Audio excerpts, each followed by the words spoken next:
प्रदेश की economy surplus में आ गई है, रेवेन्यू सरप्लस में। बताओ हमारे नूरपुर के भाइयों बहनों, कितने लोगों को समझ में आ गया होगा। हमारे मुख्यमंत्री कानून व्यवस्था को कहते हैं कि जीरो टॉलरेंस है। हम तो कहेंगे कि पत्रकार साथी हमें समझाओ जीरो टॉलरेंस क्या है।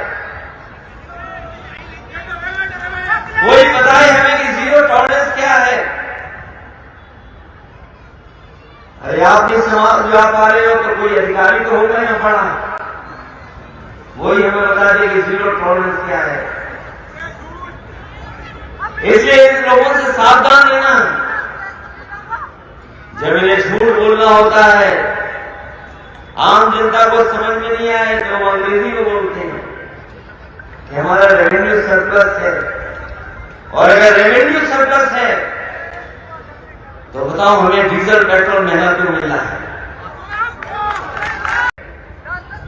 और अगर रेवेन्यू सरप्लस है तो आपको कौन रोकता है कि हमारे किसानों को गन्ने की कीमत न बढ़ा दी जाए।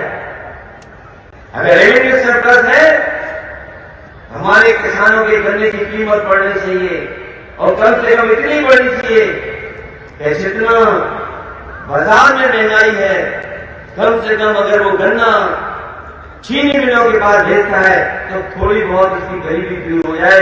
कम से कम गन्ने की कीमत इतनी देनी चाहिए सरकार को। और अगर रेवेन्यू सरप्लस है तो हमारे नौजवान ये खाली हाथ क्यों बैठे हुए हैं? नौकरी क्यों नहीं इनके हाथ में?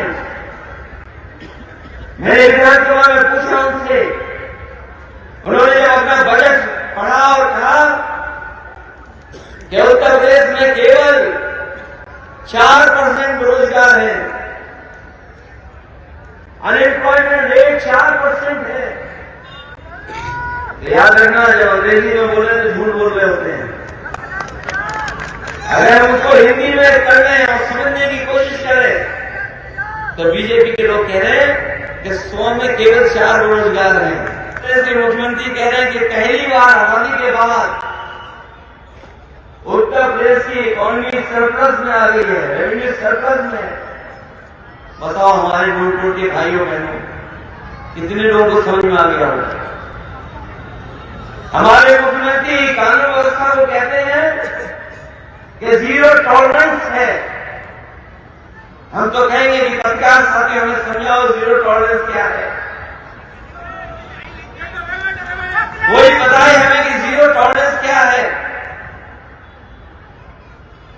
अरे आप नहीं समझ पा रहे हो तो कोई अधिकारी तो होगा ना पढ़ा, वही हमें बता दे कि जीरो टॉलरेंस क्या है। इसलिए इन लोगों से सावधान रहना। जब इन्हें झूठ बोलना होता है, आम जनता को समझ में नहीं आए तो वो अंग्रेजी में बोलते हैं कि हमारा रेवेन्यू सरप्लस है। और अगर रेवेन्यू सरप्लस है तो बताओ हमें डीजल पेट्रोल महंगा क्यों मिल रहा है। और अगर रेवेन्यू सरप्लस है तो आपको कौन रोकता है कि हमारे किसानों को गन्ने की कीमत न बढ़ा दी जाए। अगर रेवेन्यू सरप्लस है हमारे किसानों के गन्ने की कीमत बढ़नी चाहिए और कम से कम इतनी बढ़नी चाहिए कि जितना बाजार में महंगाई है, कम से कम अगर वो गन्ना चीनी मिलों के पास भेजता है तो थोड़ी बहुत उसकी गरीबी दूर हो जाए। कम से कम गन्ने की कीमत इतनी देनी चाहिए सरकार को।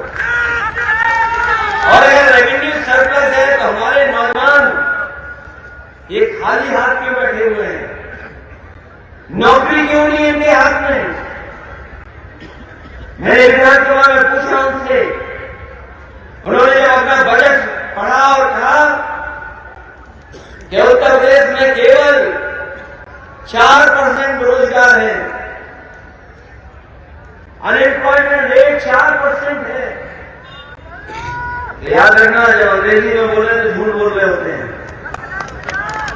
अगर हम उसको हिंदी में करने और समझने की कोशिश करें तो बीजेपी के लोग कह रहे हैं कि 100 में केवल 4 बेरोजगार हैं।